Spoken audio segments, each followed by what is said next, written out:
শেখ হাসিনার ভিসার মেয়াদ বাড়িয়েছে ভারত। 7 বছর পরে লন্ডনে দেখা হচ্ছে মা ছেলের। সচিবালয় গেটে পাল্টাপাল্টি ধাওয়া, তদন্ত কমিটি গঠন। ফ্রিজ, এসি ও মোটরসাইকেল উৎপাদনকারীদের কর দ্বিগুণ করল সরকার।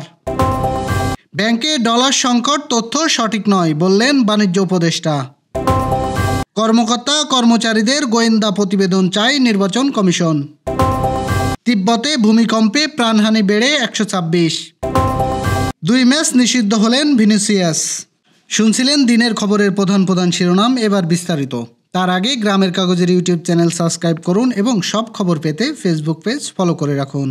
ছাত্র জনতার অভ্যুত্থানে ক্ষমতাচ্যুত বাংলাদেশের সাবেক প্রধানমন্ত্রী শেখ হাসিনার ভিসার মেয়াদ বাড়িয়েছে দেশটি। মানবতা বিরোধী অপরাধের অভিযোগে শেখ হাসিনাকে বিচারের মুখোমুখি করতে গত 23 ডিসেম্বর নয়াদিল্লির কাছে আনুষ্ঠানিকভাবে প্রত্যাবর্তনের অনুরোধ জানায় ঢাকা। এরই মধ্যে তার ভিসার মেয়াদ বাড়ানোর খবর পাওয়া গেল। দিল্লি ভিত্তিক হিন্দুস্তান টাইমসের এক প্রতিবেদনে বলা হয়, গত বছরের 5 আগস্ট আওয়ামী লীগ সরকারের বিরুদ্ধে ছাত্র জনতার আন্দোলনের মুখে শেখ হাসিনার দেশ ত্যাগ করেন এবং তখন থেকেই তিনি ভারতে অবস্থান করছেন। সম্প্রতি তার ভিসার মেয়াদ বাড়ানো হয়েছে, তবে ভারত ঠিক কবে শেখ হাসিনার ভিসার মেয়াদ বাড়িয়েছে তা ওই প্রতিবেদনে উল্লেখ করা হয়নি। ভারতের স্বরাষ্ট্র মন্ত্রণালয় এবং স্থানীয় foreigners regional registration office Sheikh হাসিনার ভিসার মেয়াদ বাড়ানোর এই প্রক্রিয়ায় যুক্ত ছিল, তবে তাকে রাজনৈতিক আশ্রয় দেওয়া নিয়ে যে গুঞ্জন রয়েছে সে কথাও অস্বীকার করা হয়েছে। হিন্দুস্তান টাইমস জানায়, ভারতে শরণার্থী এবং আশ্রয় দেওয়ার ব্যাপারে কোনো সুনির্দিষ্ট আইন নেই। নতুন আবহে 7 বছর পর প্রবাসে মা ছেলের মহামিলন হচ্ছে আজ লন্ডনে। সবকিছু ঠিকঠাক থাকলে ভারতের নীলাভ আয়তে মাইনাস তাপমাত্রার আর ঘন কুয়াশার চাদর ভেদ করে স্থানীয় সময় সকাল 8টার দিকে হিথ্রো এয়ারপোর্টের 4 নম্বর টার্মিনালে রানওয়েতে অবতরণ করবেন বিএনপি চেয়ারপারসন ও সাবেক প্রধানমন্ত্রী খালেদা জিয়া। তাকে গ্রহণ করতে প্রস্তুত লন্ডনে অবস্থানরত তার ছেলে বিএনপি ভারপ্রাপ্ত চেয়ারম্যান তারেক রহমান। সঙ্গে থাকবেন তারেক রহমানের পুরো পরিবার। কাতার এয়ারওয়েজের এয়ারবাস A319 নামের বিশেষ ফ্লাইটটি থেকে নেমে সরাসরি ব্রিটেনের অভিজাত দ্য লন্ডন ক্লিনিকে চিকিৎসা নিতে রওনা দেবেন খালেদা জিয়া। হাসপাতালের অ্যাম্বুলেন্স অথবা তারেক রহমানের গাড়িতে করে তিনি হাসপাতালে যাবেন। সেখানে প্রয়োজনীয় পরীক্ষা নিরীক্ষা করানোর পর প্রয়োজনে হাসপাতালে ভর্তি হবেন। চিকিৎসকদের অনুমতি পেলেই তারেক রহমানের বাসায় প্রাথমিকভাবে তার যাওয়ার পরিকল্পনা রয়েছে, অথবা তিনি এয়ারপোর্ট থেকে নেমেই এই হাসপাতালে চিকিৎসার জন্য চলে যাবেন। প্রশাসনের প্রাণকেন্দ্র সচিবালয়ের 1 নম্বর গেটের সামনে পুলিশের সঙ্গে প্রাইম এশিয়া ইউনিভার্সিটি শিক্ষার্থীদের পাল্টাপাল্টি ধাওয়ার ঘটনা 3 সদস্যের তদন্ত কমিটি গঠন করেছে ঢাকা মেট্রোপলিটন পুলিশ। বুধবার সকালে ঢাকা মেট্রোপলিটন পুলিশের মিডিয়া অ্যান্ড পাবলিক রিলেশন বিভাগের উপ পুলিশ কমিশনার মোহাম্মদ তালিবুর রহমানের এক খুদে বার্তায় এ তথ্য নিশ্চিত করেছেন। পুলিশ জানায়, সচিবালয়ের সামনে বেসরকারি বিশ্ববিদ্যালয়ের শিক্ষার্থীদের সঙ্গে পুলিশের ধাওয়া পাল্টা ধাওয়ার ঘটনায় তদন্তে 3 সদস্যের তদন্ত কমিটি গঠন করেছে ডিএমপি। এ ব্যাপারে তদন্ত চলছে। তদন্ত শেষে প্রতিবেদন দাখিল করা হবে। এর আগে স্থায়ী ক্যাম্পাস ও স্টাডি বোর্ডের চেয়ারম্যান পদত্যাগ সহ 9 দফা দাবিতে মঙ্গলবার দুপুরে জাতীয় প্রেস ক্লাবের সামনে রাস্তায় অবস্থান নেয় শিক্ষার্থীরা। এরপর সচিবালয়ের 1 নম্বর গেটের সামনে এই ধাওয়া পাল্টা দেওয়ার ঘটনা ঘটে।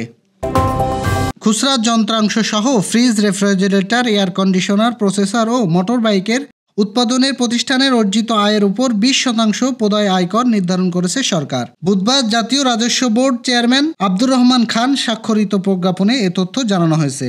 প্রজ্ঞাপনে বলা হয়েছে, খুচরা যন্ত্রাংশ সহ পূর্ণাঙ্গ freezer, refrigerator, motorcycle, air conditioner ও কম্প্রেসর তৈরির ক্ষমতা সম্পন্ন শিল্প প্রতিষ্ঠানের কেবল এই শিল্পে ব্যবসা থেকে অর্জিত আয়ের উপর প্রদায় কর 20% নির্ধারণ করা হলো। বর্তমানে এ ধরনের শিল্পে তাদের আয়ের উপর 10% কর দিচ্ছিলেন।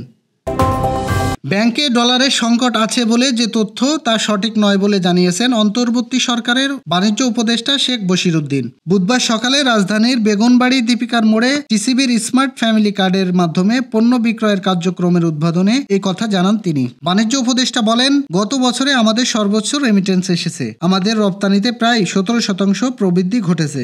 ব্যাংক ডলার সংকট, এ তথ্য সঠিক নয়। ব্যাংকে কোনো ডলার সংকট নেই। ভরা মৌসুমে চালের দাম বৃদ্ধি প্রসঙ্গে তিনি বলেন, বাজারে চালের কোনো ঘাটতি নেই, নিজস্ব মজুদেও ঘাটতি নেই, স্থানীয় উৎপাদনে ঘাটতি নেই। আমরা আমনের ভরা মৌসুম পার করছি। ঠিক এই মুহূর্তে বাজারে এই দামের কোনো যৌক্তিক কারণ আমি দেখছি না। এটার কারণ আমরা খোঁজার চেষ্টা করছি, বোঝার চেষ্টা করছি। আমাদের কাছে এটা অযৌক্তিক মনে হচ্ছে। আশা করি কিছুদিনের মধ্যে দাম নেমে আসবে।